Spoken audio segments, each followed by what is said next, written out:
इधर देखिए set number 2 का, इससे पहले वीडियो में बता दिए हैं 18 तक हो गया है। इसके आगे 19वां क्वेश्चन है, सेट नंबर 2 का 19वां क्वेश्चन। क्या पूछ रहा है? 45 सेंटीमीटर ऊंचाई 4 सेंटीमीटर व्यास वाले एक धात्विक ठोस बेलन को पिघलाकर बनाए गए 6 सेंटीमीटर व्यास के ठोस गोलों की संख्या बताइए। दे दिया है ऑप्शन में 3, 5, 4 और 6। सॉल्व करिए इसको।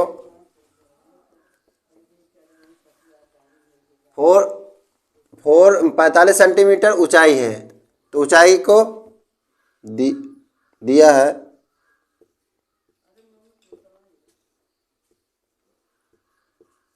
है ऊंचाई कितना है?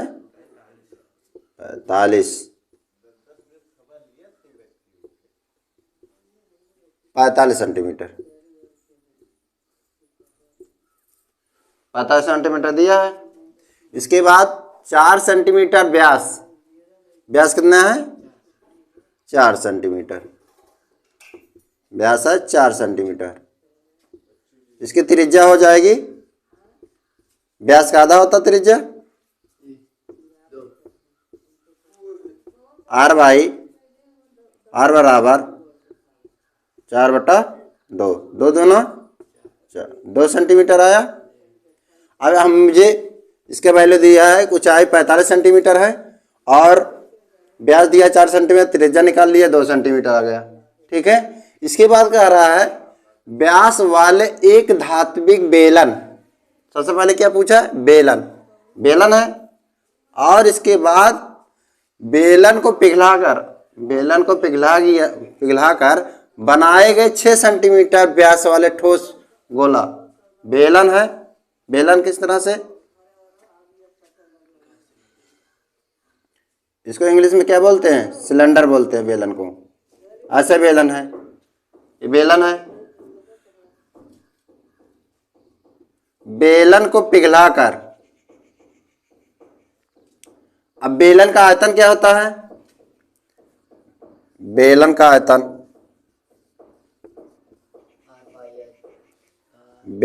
आयतन होता है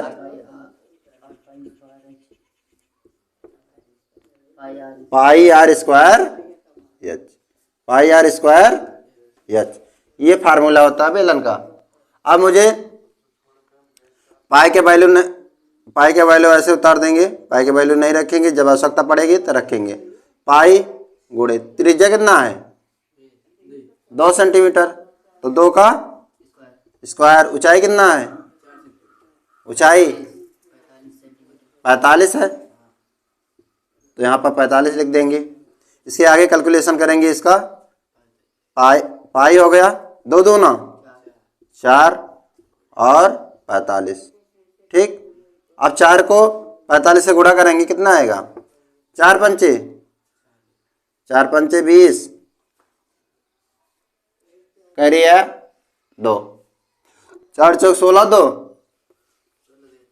18, 180 पाई आया। ये आ गया बेलन का आयतन कितना है? 180 पाई आया। अब इसके बाद आगे देखिए, आगे पूछ रहा है कि बेलन को पिघलाकर, अब मुझे बेलन आ गया। इसके बाद बेलन को, जो बेलन है इसको पिघला दिया गया। पिघलाने के बाद क्या कर रहा है? पिघला दिया गया 6 सेंटीमीटर व्यास के, 6 सेंटीमीटर और व्यास लेकर गोलों की, जो गोला है इसमें से पिघलाकर आधे हो गए। आधे को मतलब जो पिघलाकर गोलों की जितने कट रहे हैं वो उसके गोलों की कितनी संख्या बनेगी, ये क्वेश्चन पूछ रहा है। ठीक है। ये है 180 पाई हो गया। इसके आगे देखिए,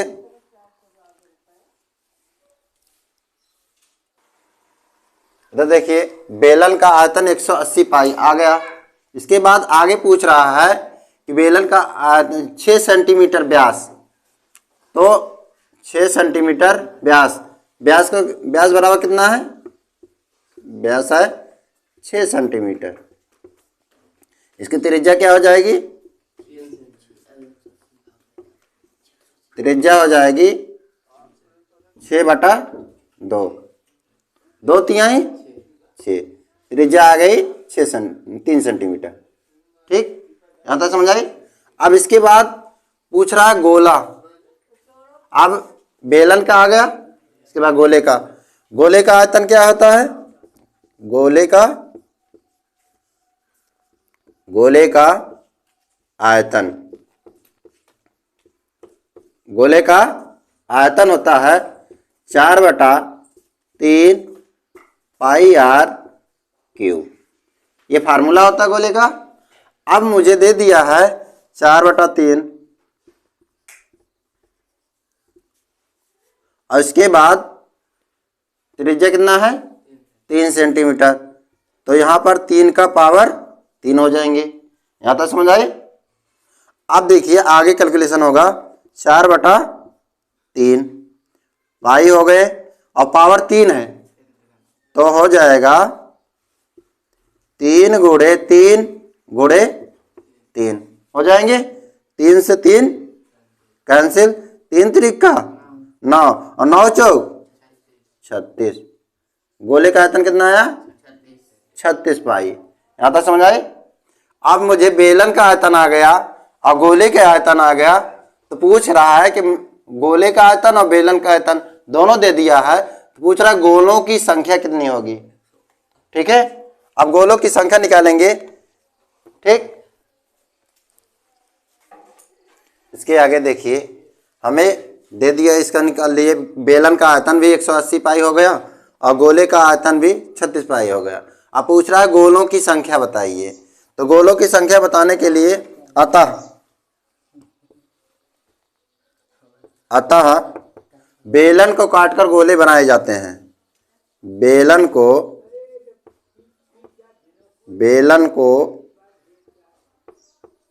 काटकर गोले बनाए जाते हैं। गोले बनाए जाते हैं, बनाए जाते हैं।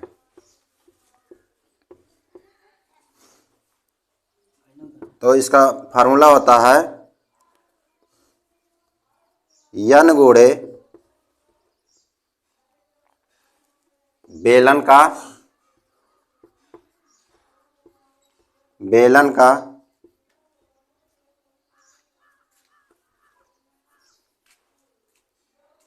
गोले का आयतन, आयतन बराबर होता है बेलन का